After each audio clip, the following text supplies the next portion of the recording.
Hallo, Julia von Visions. Wir sind bei Rock am Ring und ich spreche jetzt mit Joe von Rise-Against. Hi, Joe. Hello. How are you? I'm good, yeah. Thanks for having me. Thanks for taking the time. Yeah. So, do you remember how many times you've played Rock am Ring? It's not your first time? I think this is maybe our 5th time. I think so. I think we did 2 times with Rammstein, 2 times with Foo Fighters. Oh, yeah. And then, this festival is always one of our favorites to play. I mean, it's nothing like it. So, it's great to be back. Yeah. Do you remember some things especially about those shows? Yeah, I remember the first one we did, we were played right after Cypress Hill, right before Rammstein, and it was pouring rain. And the video footage of that, like I remember playing it, and the vibe you get when you play in the rain is so cool, so awesome, because it brings everyone together, kind of, despite it being thousands of people. That's one of my favorite shows we've ever played. So yeah, like I would say that show. Mm-hmm. I'm trying to think, and that was like the first time I realized too, like the amount of fans we have here. You know, I was like, wow, like because it's so vast, like the crowd. So yeah, that will always stick in my mind as like one of my favorite shows. Festivals in general are also about community, about sharing musical experiences, but also values. And is that something we should like transfer to everyday life more often? Yeah, I think that's a good point. I think the sense of community that you get when you play a festival and you see all your friends and you kind of rally around, and the crowd, you know, is like-minded people.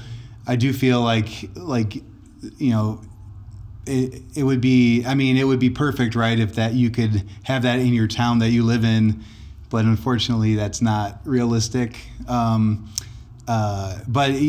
yeah, I mean that's why we love festivals, is to have that camaraderie, and you see old friends, people you haven't seen in a long time, all in one spot, you know. Mm-hmm. So it's very cool. For example, I mean, backstage, do you meet people like you haven't met in a long time? Other bands?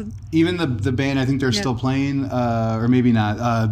Me First and the Gimme Gimmes, mm-hmm. We've been friends with all those guys for 25 years, some even longer than that. Bands like them and Spiritual Cramp, which mm-hmm. they played already, I think. We just toured the States with them. So it's just cool to reconnect with everybody.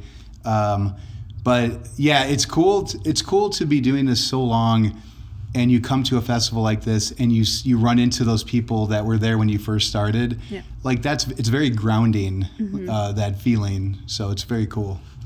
And we just said you can't transfer the festival feeling, but what can you learn for your everyday life from festivals? What do you think? I mean, I think it's good.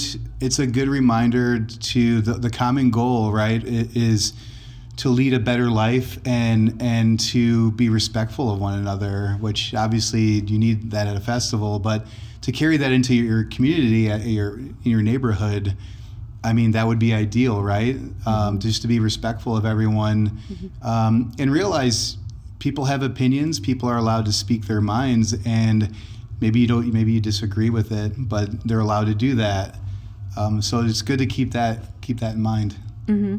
And what would you recommend to someone who wants to start doing more political activism, because that's something you do quite a lot within the band and as individuals? Yeah, for me, it's I always say start locally, start small, because it's very easy to get overwhelmed with, especially what's going on in the States now with the administration. It's so easy to get overwhelmed and feel defeated. So if you could start locally, I always say, even if it's something as stupid as, you know, just recycle, things like that. Mm-hmm. I try to instill in my kids not to throw things out that maybe would have a second life, you mm-hmm. know, just to donate instead of throwing things away. It's it sounds so obvious and simple, but I realize, especially with my children, I'll open the garbage can and there's stuff that they could have passed on to somebody else, and it's a waste. So stuff like that, start that way to better the neighborhood, and then that will translate into a better world, hopefully. But little things like that. Yeah. And do you remember how you started? Yeah, you know what? A big part of what made a good part of like what kind of made me aware of what was going on, and especially with animal rights and being vegan, were bands that I was going to see. So that's why like it's very important for us to use our platform to kind of spread the word, and not to maybe force feed it to people, but just present facts, let people make up their own mind. But going to see hardcore bands and punk bands that I loved growing up, and they were politically active, and they were politically outspoken at the shows, and that's what really resonated with me. Because maybe the first year or two of that, I was like, oh, shut up, just play a song. But then after a while, it starts sinking in, and you're like, oh, this is important. Like, this means something. Which bands were there, for example? There's the band Good Riddance. I don't know if you're familiar with them. Yeah.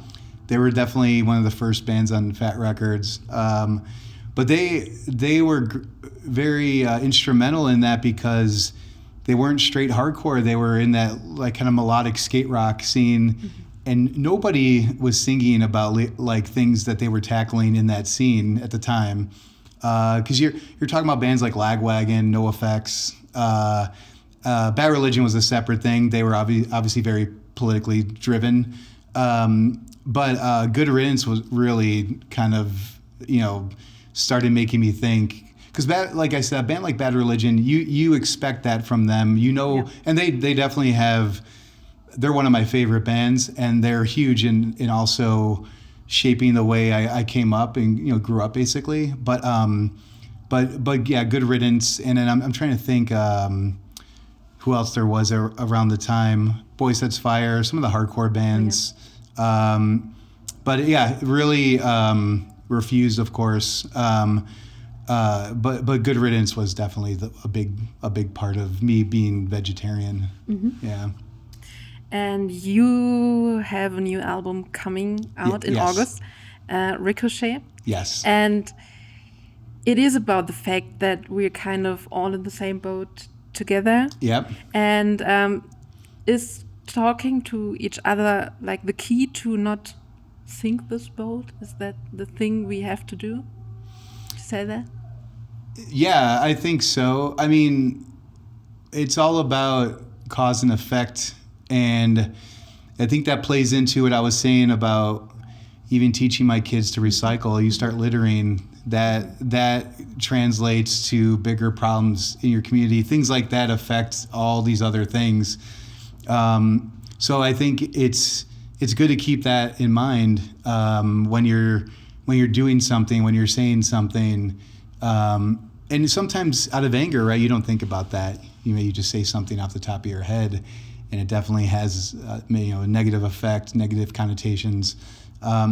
So it's for me, it's about making people aware that your reaction will cause a reaction, right? Mm-hmm. So, and that it's also allowed to change your mind. Yeah, absolutely. About some things. I think that's never too late. Yeah. Never too late. Mm-hmm. And let's go back to the festivals, because we are at Rock am Ring. Yep. 40 years. That's quite a lot of shows. It's crazy. Yeah. Yeah. And what do you think? What are the perfect ingredients for the ultimate festival show? I think having a good mix of bands, style-wise. I like Rock am Ring, Rock am Park, because you have punk, metal, thrash, even hip hop, whatever, all of it. But everyone's here for the same reason. For us, it's all about crowd participation, the crowd reaction, and we feed off of that, and we give it back. So and it's all about using the live concert atmosphere as a release. I think people need that in their lives, and what better way to do it than at a festival where there's amazing bands playing all day. Agreed. Yeah. And what's on your schedule for the rest of the year with the band, with Rise Against? So we have some more festivals, obviously, to finish this little tour. We do have some scattered festivals in the States and Canada in the summer, and then we do the second leg of the tour with Papa Roach and Under Oath in September and October, because we did the first leg in March, and then we'll finish that. We do the East Coast in the States in September and October, and then we're figuring out what we're gonna do for a proper headlining tours, like globally, for next year. Okay. So we will be back. Okay. And if you have the time, what bands do you want to watch on the festival? Oh man, Spiritual Cramp would be the first band I would say, but I already missed them. They were here for an interview. Oh, they were? Today, yeah. They're one of my favorite newish bands. They're really, every record they do is just better and better. And they're so good live, and they're such nice guys. Yes, they are. So it's very cool. Okay, so thank you very much. That was like the interview part. Thank you. Yeah.